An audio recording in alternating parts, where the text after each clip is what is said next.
bongkar-bongkar.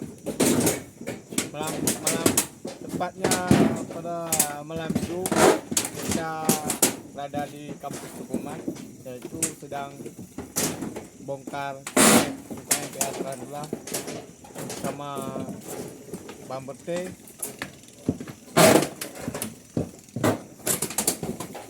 Rimba, dan senior Rabe juga. Kita lagi duduk seruncang, dan yang lagi kameramen Pabli, saya sendiri Sambo. Pada malam hari ini itulah bentuk kegiatan kami. Sekian dulu laporan dari kami. Wassalam.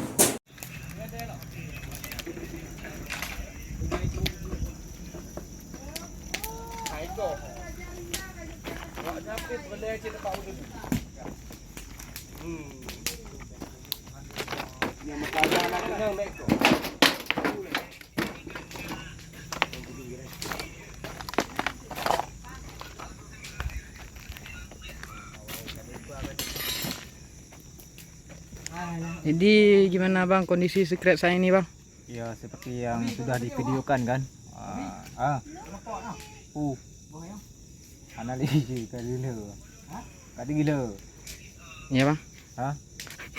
Ya seperti yang divideokan tadi, secret sudah diratakan dengan tanah. Ya. Material-material yang tidak bisa digunakan kita bakar. Mungkin hanya itu bang.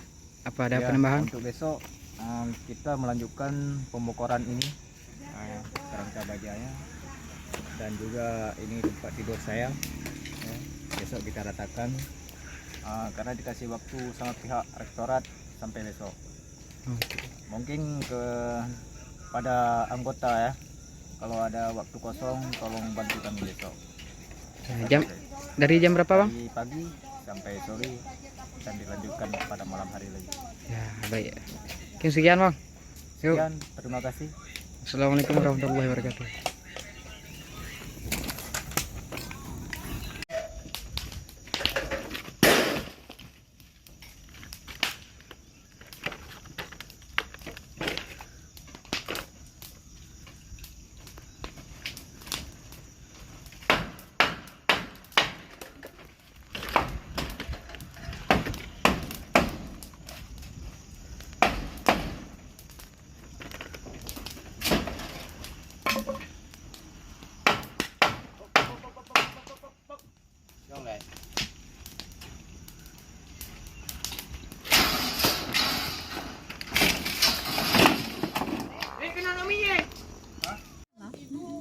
Makan dulu.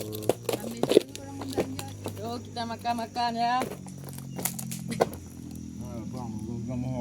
Bang.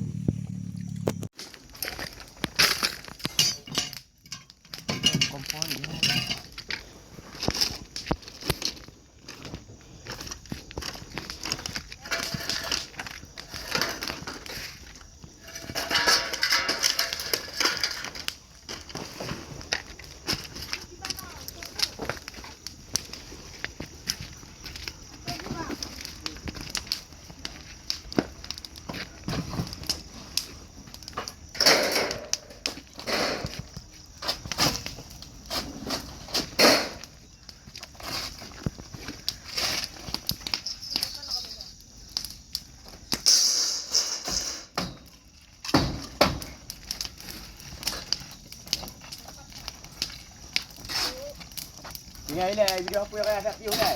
Ini